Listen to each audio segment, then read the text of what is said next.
ಸಕ್ಕರೆ ಕಾರ್ಖಾನೆ ಮಾಲೀಕರ ಜೊತೆಗಿನ ಸಭೆ ವಿಫಲವಾಗಿದೆ. ಸಿಎಂ ಸಿದ್ದರಾಮಯ್ಯ ನೇತೃತ್ವದಲ್ಲಿ ಮೀಟಿಂಗ್ ಮುಕ್ತಾಯವಾಗಿದೆ. ಸಾಕಷ್ಟು ಕುತೂಹಲ ಇತ್ತು ಈ ಸಭೆಯಲ್ಲಿ ಏನು ನಿರ್ಧಾರ ಆಗುತ್ತೆ ಅಂತ ಹೇಳಿ. ಬಟ್ ಸಕ್ಕರೆ ಕಾರ್ಖಾನೆ ಮಾಲೀಕರೇ ದೊಡ್ಡ ಲಿಸ್ಟ್ ಅನ್ನು ಕೊಟ್ಟೋಗಿದ್ದಾರೆ, ಸರ್ಕಾರದ ಮುಂದೆ ಇಟ್ಟಿದ್ದಾರೆ, ನಮ್ಮ ಬೇಡಿಕೆಯನ್ನು ಈಡೇರಿಸಿ ಅಂತ ಹೇಳಿ. ಸಿದ್ದರಾಮಯ್ಯ ನೇತೃತ್ವದಲ್ಲಿ ಸಭೆ ನಡೀತಾ ಇತ್ತು, ಈಗ ಮುಕ್ತಾಯವಾಗಿದೆ. ಕಬ್ಬು ಬೆಳೆಗಾರರ ಬೇಡಿಕೆಗೆ ತಕ್ಕಂತೆ ಹಣ ನೀಡೋದು ಕಷ್ಟ. ಸಕ್ಕರೆ ಕಾರ್ಖಾನೆ ನಡೆಸೋದು ನಮಗೆ ತುಂಬಾ ಕಷ್ಟಕರವಾಗ್ತಾ ಇದೆ. ರಾಜ್ಯ ಸರ್ಕಾರ ನೆರವು ನೀಡಲಿ ಅಂತ ಹೇಳಿ ಸಕ್ಕರೆ ಕಾರ್ಖಾನೆ ಮಾಲೀಕರು ಮನವಿಯನ್ನ ಮಾಡ್ಕೋತಾ ಇದ್ದಾರೆ. ಮತ್ತೊಂದು ಸುತ್ತಿನ ಸಭೆ ನಡೆಸಲು ಸಿದ್ದರಾಮಯ್ಯ ತೀರ್ಮಾನವನ್ನ ತೆಗೆದುಕೊಂಡಿದ್ದಾರೆ. ರೈತರೊಟ್ಟಿಗೆ ಸಭೆ ಬಳಿಕ ಮತ್ತೆ ಮಾಲೀಕರ ಜೊತೆ ಮೀಟಿಂಗ್ ಅನ್ನ ಮಾಡ್ತಾರಂತೆ.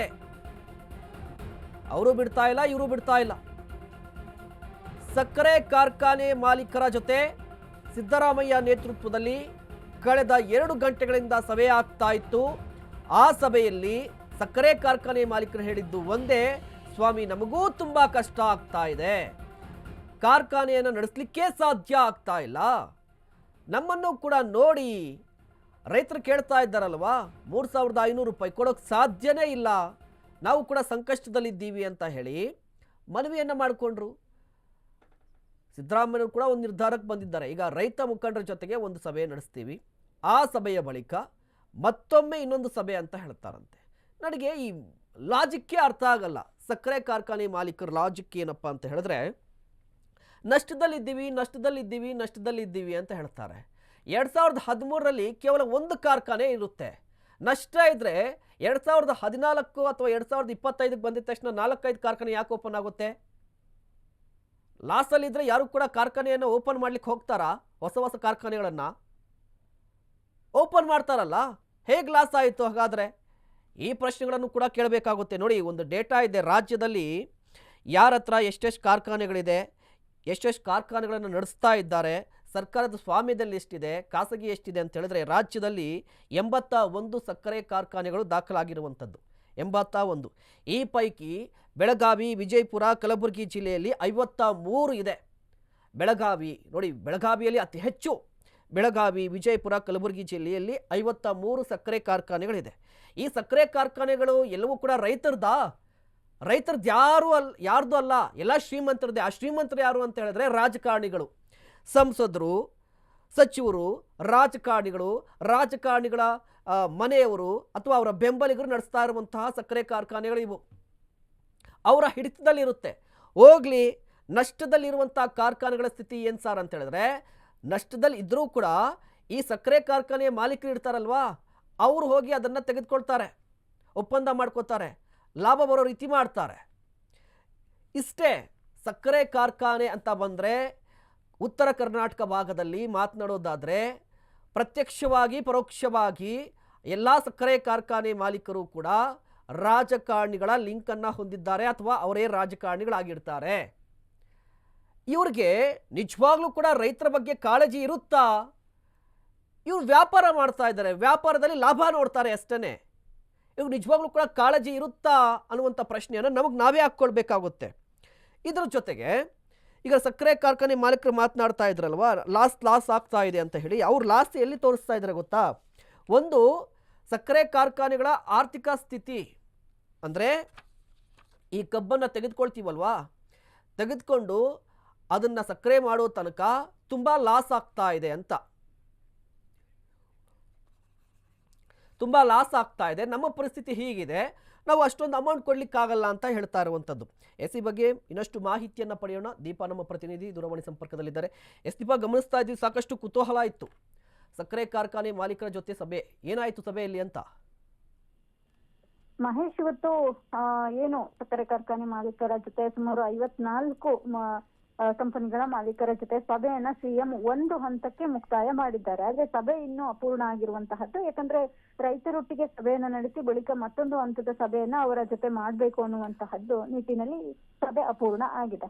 ಪ್ರಮುಖವಾಗಿ 100 ರೂಪಾಯಿ ಹೆಚ್ಚು ಮಾಡಬೇಕು ಅನ್ನುವಂತಹ ನಿಟ್ಟಿನಲ್ಲಿ ಸಭೆಯಲ್ಲಿ ಸಿಎಂ ಒಂದು ನಿರ್ಧಾರ, ಅಂದ್ರೆ ಒಂದು ಅಭಿಪ್ರಾಯವನ್ನು ವ್ಯಕ್ತಪಡಿಸಿರುವಂತಹದ್ದು. ಅದಕ್ಕೆ ಇನ್ನೂ ಕೂಡ ಅವರು ಒಪ್ಪಿಲ್ಲ ಅನ್ನುವಂತ ಮಾಹಿತಿ ಇದೆ. ಪ್ರಮುಖವಾಗಿ ಅವರು ವಿದ್ಯುತ್ ದರ ಸೇರಿದಂತೆ ಒಂದಿಷ್ಟು ಬೇಡಿಕೆಗಳನ್ನು ಕೂಡ ಸರ್ಕಾರದ ಮುಂದೆ ಇಟ್ಟಿದ್ದಾರೆ. ಅಂದ್ರೆ ವಿದ್ಯುತ್ ದರ ಏರಿಕೆ ಆಗಿರೋದ್ರಿಂದ ಕೂಡ ನಮಗೆ ಲಾಸ್ ಆಗ್ತಾ ಇದೆ ಅನ್ನುವಂತಹದ್ದು. ಜೊತೆಗೆ ಕೇಂದ್ರ ಸರ್ಕಾರ ಇಲ್ಲಿಯವರೆಗೂ ಯಾವುದೇ ರೀತಿಯಾದಂತಹ ದರ ಏರಿಕೆ ಮಾಡದೇ ಇರುವಂತದ್ದು, ಅಂದ್ರೆ ಸಕ್ಕರೆ ದರ ಏರಿಕೆ ಆಗದೇ ಇರುವಂತಹದ್ದು ನಮಗೂ ಕೂಡ ಲಾಸ್ ಆಗುತ್ತೆ ಅನ್ನುವಂತಹ ನಿಟ್ಟಿನಲ್ಲಿ ಒಂದಿಷ್ಟು ಮಾಹಿತಿಯನ್ನ ಸಿಎಂ ಮುಂದೆ ಕೂಡ ಇಟ್ಟಿರುವಂತಹದ್ದು. ಜೊತೆಗೆ ಕೇಂದ್ರ ಏನಾದ್ರೂ ಈ ಒಂದು ದರ ಪರಿಷ್ಕರಣೆ ವಿಚಾರದಲ್ಲಿ ಒಪ್ಪಿದ್ದಲ್ಲಿ ನಾವು ಕೂಡ ಕೊಡೋದಿಕ್ ರೆಡಿ ಆಗಿರ್ತೇವೆ ಅನ್ನುವಂತಹ ಮಾತುಗಳನ್ನು ಕೂಡ ಹೇಳಿದ್ದಾರೆ. ಹಾಗಾಗಿ ಸದ್ಯದ ಮಟ್ಟಿಗೆ ಮಾಲೀಕರ ಜೊತೆಗಿನ ಸಭೆ ಒಂದು ಹಂತಕ್ಕೆ ಮುಗಿದಿದೆ.